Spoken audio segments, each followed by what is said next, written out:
A girl was on her way home from school when she noticed a car persistently following her. Sensing something was amiss, she hastily quickened her pace.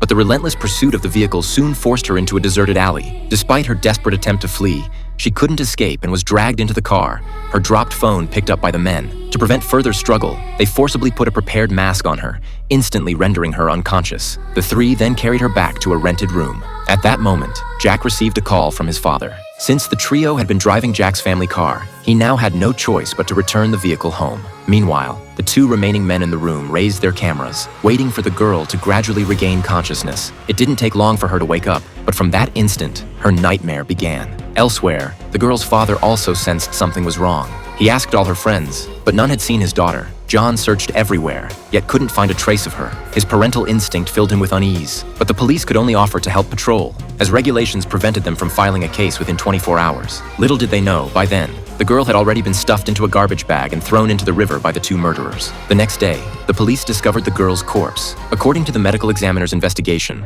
a large amount of stimulants were detected in her body, and the cause of death was sudden heart failure. In other words, before her death, she had endured hours of continuous abuse. When Jack learned about the girl's murder, he was utterly terrified. He took out her phone and sent a voice message to John, revealing the killer's hideout. Upon discovering their location, John chose not to call the police and instead went there alone. As he pushed open the door, John saw the walls plastered with photos of different girls and hung with the victims' belongings. Among them, he found his daughter's clothes. The depraved monsters had even marked each item. On the computer, John discovered a disc labeled with his daughter's name. After much hesitation, he pressed play. Hearing his daughter's helpless screams, John's lips began to tremble uncontrollably. Witnessing his daughter tortured to death, John was consumed by rage. Just then, the door suddenly opened, and one of the killers walked in. By this point, John's eyes were already filled with murderous intent. This movie is the Japanese film Wandering Blade.